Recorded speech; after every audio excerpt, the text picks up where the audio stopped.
Hello everyone, my name is Relax and Panic, and this is another reaction to Steins Gate.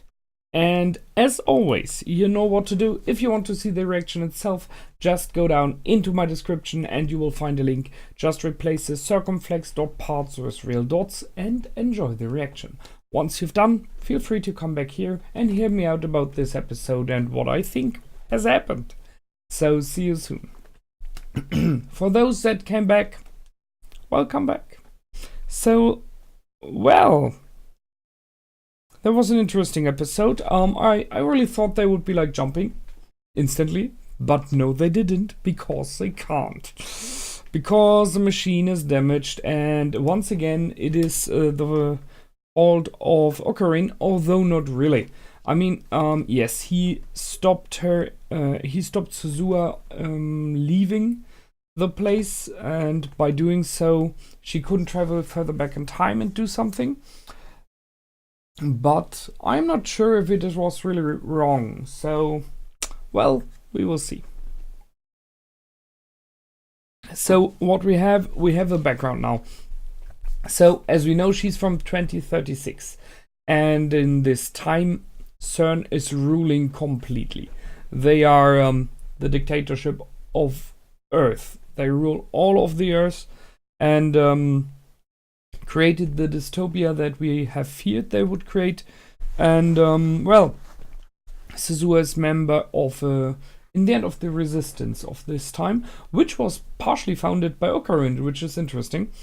While Christina, while Marquise Kurisu was on the opposite side.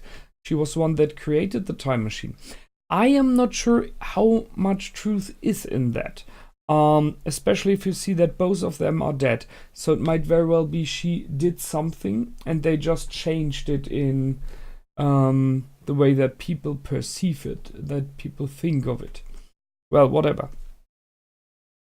That's where she comes from. That's why she's so determined on changing the future. It has to be done, because otherwise the future is very, very dark. Her father left her the time machine that he built, and she used it to travel back in time. She never met her father, which is strange. He just left some notes for her, so that's why she's searching him using this emblem that she has there, which we still don't know what it exactly means.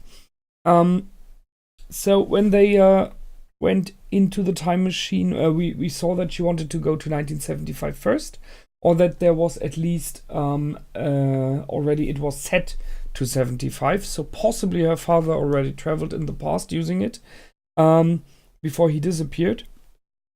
And Suzuha informed us that in the end CERN did build the time machine in 75, and that's where it gets complicated with time travel.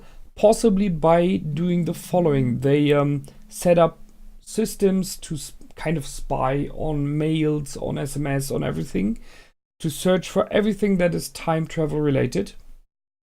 They were somehow able to catch this first D-mail, and possibly due to this information and the knowledge from it, they were then able to create the time machine in the past. So they kind of they made a self-fulfilling prophecy. In the present or future, they get the information they need, send it somehow into the past, and created the time machine there. So I'm not completely sure how that should have worked, but it seems that is more neither the idea. It might very well be that some of those people we've seen in this episode traveled into the past as well, and maybe without wanting it, hopefully helped on creating the machine. Just guessing. However, the machine is broken by now, possibly due to the storm, so it is electricity and everything that may influence it, or the weather in general. So they need someone to repair it. So they did a double jump into the past, which is pretty clever, finally. So they jumped to the first moment that the machine worked at all right now. I'm not talking about this time machine, sorry. Talking about the memory leap. That the memory leap worked, and then they jumped further, which is 5 hours, which is maximum. So, oh no, is it just 5 hours? No, it's a little bit more. So they have, all in all, they have 48 hours, more neither 2 days, to fix the machine. And they pull in like everyone. So they pull in even Mayushi, and Daru, because he's possibly the one that is able to fix it the best. He's the one with the engineering skills. He's the one that can repair stuff. So he's in it after he gets promised to have an all-day date with Faris. Okay. Well, I see why. But I think in the moment when Ocarina promised him that he will get it, there was a moment where you could, in my opinion, you could see in the face of Daru that he understood that the game is over. It is not about playing anymore. It's not about fun anymore. In this moment, I think he realized something is going to happen in 2 days, and it is not nice. Something really bad is about to happen, and this is serious. So I think I saw that in him, and when he kind of questioned it, Ocarina said he will do everything, and he will keep this promise. So I think even without the promise in this moment, Daru would have done it now. So he's on repairing. He has a little bit of time talking with Suzuha, not very much. He saw her cry, which shows that she's really struggling with all of the situation. Still searching for her dad. And that was the first time when I was like thinking, I mean, I discussed it last episode already. It's very likely someone from the people we know is somehow related to Suzuha, although I wasn't sure who it was. And we get more and more finger points, in my opinion, here to who it is. And in this moment, when those two were together in the machine he was repairing, she was talking to him, that was the first time that I was like, what if it is Daru? But I was like, okay, let's wait, let's see where it develops. But that would be an option as well, which I hadn't thought about before. So we went on. We learned about the spinning camera, which was just hilarious. Who built something like that? And we encountered Mayushi searching for the kidnapper. Which is the second thing in this episode. There are two major things here, in my opinion. The one is, later on, Mayushi even points it very directly. For those who do not think themselves, I don't know, in this series, like, those two kind of fit to each other, talking about Daru and Suzuha. So that is, for me, at least, even like proof that this theory is valid. So I wouldn't be surprised if he would be her father. And it makes sense if you think. The one that built all the machines was always Daru. The ideas and concepts and everything very often comes from Ocarina. We have Marquise Kurizu in doing like both, building and developing. But the one that is building mainly is Daru. So he got the concepts. He gets it from the design to the engineering. And the father of Suzuha built a time machine in the future. So mainly engineering. And Daru, when he opened it the first time, he said, this reminds me a lot of our time machine that we use. So sure, it is a development. It is 20 to 30 years later. So it's very, very likely that he in the future builds this machine. It is fitting. Right now, I'm just waiting for a moment that he is, while working on the machine, maybe recognizing something, and that gives him the hint that maybe he did build it. That would be an interesting moment. In the episode itself, however, it was creepy. Because I just mentioned the fact that I thought about Daru being Suzuha's father, and the next thing he does is like creeping on her, like, hey, come in here, it's so sweaty, we take our clothes off. dude, not cool, but you don't know, so, well, that's a problem with time. So that's the major thing in this episode. Time machine being repaired, and the option that Daru maybe is Suzuha's father. Which brings the question, who's the mother? Might be Faris. Would be interesting. I mean, what if this 1 day date that Ocarina has to set up once Daru repaired the machine is the one that leads to the two of them coming together and having this kid? Self-fulfilling, you know? Interesting. In the end, then Suzuha would have created the fact that her parents got together.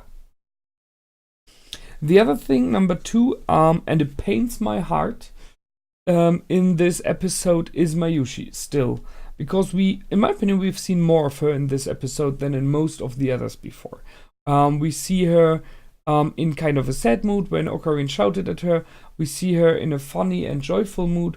We see the way that she tries to help, which is hilariously funny, childish in many ways, but incredibly positive. And it is, as I said, painful, mainly because we have seen her die multiple times, and they are still rubbing it into our face. Thanks for that. This episode once again definitely stirred on that we have to save her. I mean, what the heck, you know? That's something that's kind of mean that they do it. So I hope they can find a solution. In the end, someone, the guy from this dude who called Ocarina, may have a clue now who the father is. He came by, he stated. I am not sure if that is true. It might be. Then we possibly have an interesting meeting to see between Ocarina and hopefully a future Daru. The other thing might be that it is a trap. I mean, they are working to repair it. Maybe someone from CERN kind of realized what's going on. Which brings me to one last thing. The father of Suzuha was named Tighter as well, but Beryl. So I guess it is a fake name in this case. So, but the name Beryl being with a B, I always still search for BF. As you remember, BF is the thing or the person that Moika is doing it. So, I don't know. It might be Beryl something. It might be Better Future. It might be quite a lot of things. I don't know. We will see. But I keep that in mind that maybe there's a deeper meaning to the name of Beryl Tighter. So, finally, the three who are communicating over the forums have met. So the two girls had synonyms for themselves and they didn't know of each other. While both of them knew who Ocarina was. I mean, he did not really put down a synonym. Not really. No question there. So next episode. Either it's a trap or it is Beryl Tighter, which possibly is Daru. Hopefully we will see some kind of repair of the machine. I mean, in the end, it is something, if it can be done in 48 hours in any way, Daru will do it. Because if needed, Ocarina can always jump back and like memorize what Daru needs to repair it faster. So possibly Daru could go like, okay, I can do for those three systems, those are the solutions. So he doesn't have to think first, and he can already get the parts they need as example. He could skip the searching for Beryl Tighter by having the knowledge already. So he could go directly to this guy, or just now gather the information and then know where to go. So right now time is in a way working for them, as long as they are able to keep everything in the shadows. As soon as CERN or anyone else finds out, we will have the problem that everything changes again. So let's hope they have the time now. Let's hope it works. And that's it for me this time. I hope you liked it. As always, please feel free to comment, to like, and to subscribe. Visit my Facebook page and my Patreon, and I will see you on the next episode. Until then, my name is Relax and Panic. Goodbye and out.